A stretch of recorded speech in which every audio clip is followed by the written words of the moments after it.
Hi all, welcome to ஹனிபவி vlogs 2026. நம்ம சேனலில் ஹேர் ஆயில் எப்படி ரெடி பண்ணுறதுங்கிறதா இந்த வீடியோவில் நம்ம பார்க்க போகிறோம். ஸோ ரொம்ப கம்மியான இன்க்ரீடியன்ஸ் வச்சு தான் நம்ம செய்ய போகிறோம். ஸோ குயிக்காக வீடியோக்குள்ளே போயிடலாம். நம்ம சேனலை இப்போ தான் ஃபர்ஸ்ட் டைம் பார்க்குறீங்கன்னா சப்ஸ்கிரைப் பண்ணிக்கோங்க.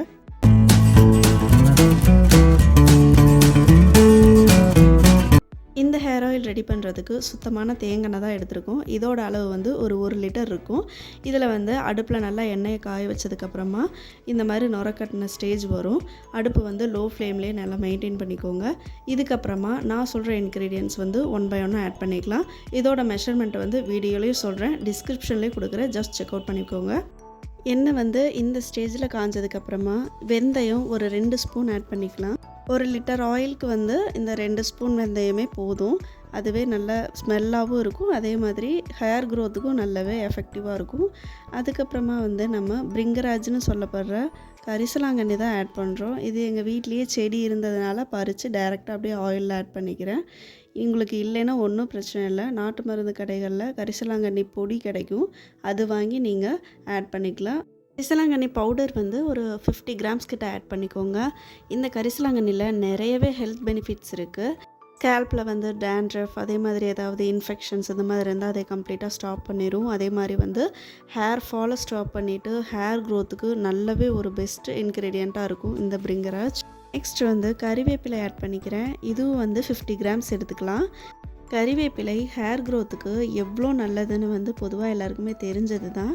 இதை இன்டேக்கு எடுத்துக்கும் போது இன்னுமே ரொம்ப ஹெல்த்தியாக இருக்கும். இது கறிவேப்பிலை ஆட் பண்ணிவிட்டு ஒரு 2 to 3 மினிட்ஸ் வந்து எண்ணெயில் அப்படி விடும்போது இதோட எசன்ஸுமே வந்து கம்ப்ளீட்டாக இறங்கிடும். அதுக்கப்புறமா நம்ம நெக்ஸ்ட் இன்க்ரீடியண்ட்டை ஆட் பண்ணிக்கலாம். கறிவேப்பிலையோட எசன்ஸ் வந்து கம்ப்ளீட்டாக ஆயிலில் இறங்கியிருக்கும். அதுக்கப்புறமா நம்ம வெட்டி வேர் ஆட் பண்ணிக்கிறோம். இதோட மெஷர்மெண்ட் எப்படின்னா 20 to 30 கிராம்ஸ் ஆட் பண்ணாலே போதும். இது ரொம்ப ஃபிஸியாக இருக்கும்போது அப்படியே நம்ம ஆயிலில் வைக்காமல் இந்த மாதிரி சின்ன முடிச்சு போட்டு அதுக்கப்புறமா ஆயிலில் வச்சோம்னா நம்மளுக்கு எசன்ஸ் வந்து நல்லா இறங்கிரும். பார்க்குறதுக்கு ரொம்ப மெஸ்ஸியாக இருக்காது, அதனால தான், வேற ஒன்றும் இல்லை. இப்போது வெட்டிவேரோட எசன்ஸும் வந்து நல்லா ஆயிலில் இறங்கட்டும். இதுவுமே வந்து வெட்டிவேர் எந்த அளவுக்கு ஹேருக்கு நல்லது அப்படிங்கிறது பொதுவாக எல்லாருக்குமே தெரிஞ்சது தான். நான் வந்து எப்போவுமே மெயின் இன்க்ரீடியண்ட், அதாவது ரொம்ப கம்மியாக சிம்பிளாக எப்படி செய்கிறது அந்த மாதிரி ரெமெடிஸ் தான் நான் வந்து ஷேர் பண்ணிகிட்ருக்கேன். ரொம்ப அதிகமாக போட்டால் தான் நம்மளுக்கு அதிகமான பெனிஃபிட்ஸ் கிடைக்கும் அப்படிங்கிறதெல்லாம் எதுவுமே இல்லை. முக்கியமான இன்க்ரீடியன்ட்ஸ் ஆட் பண்ணி சிம்பிளாக எப்படி ரெடி பண்ணுறங்கிறதா நான் ஷேர் பண்ணிகிட்ருக்கேன். அடுத்து வந்து நம்ம செம்பருத்தி பூ வந்து வெயிலில் உலர்த்தி நான் எடுத்திருக்கேன். இதுவுமே ஒரு 50 கிராம்ஸ் இருக்கும். உங்களுக்கு ஃப்ரெஷ்ஷாக கிடச்சிது அப்படின்னா அதுவுமே ஆட் பண்ணிக்கலாம், ஒன்றும் பிரச்சனை இல்லை. 2 to 3 மினிட்ஸ் விட்டிங்க அப்படின்னா செம்பருத்தி பூவோட எசன்ஸ் வந்து கம்ப்ளீட்டாக எண்ணெயில் இறங்கிரும்.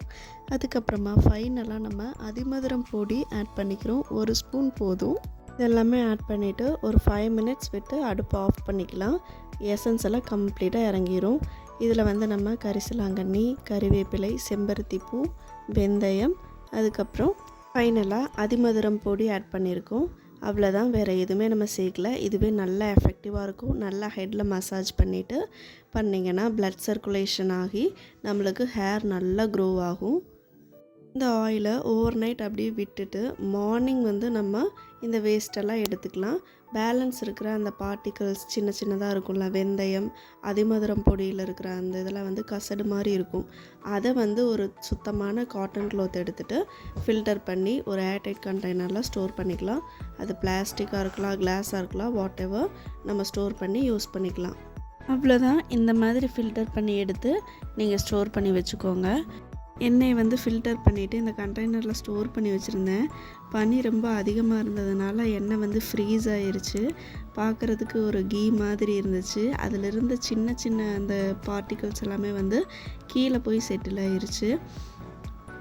இந்த பிளாக் கலர் மாதிரி இருக்கிறதுனால ஒன்றும் பிரச்சனை இல்லை. அதை நல்லா மிக்ஸ் பண்ணிவிட்டு நம்ம ஹேரில் அப்ளை பண்ணிக்கலாம்.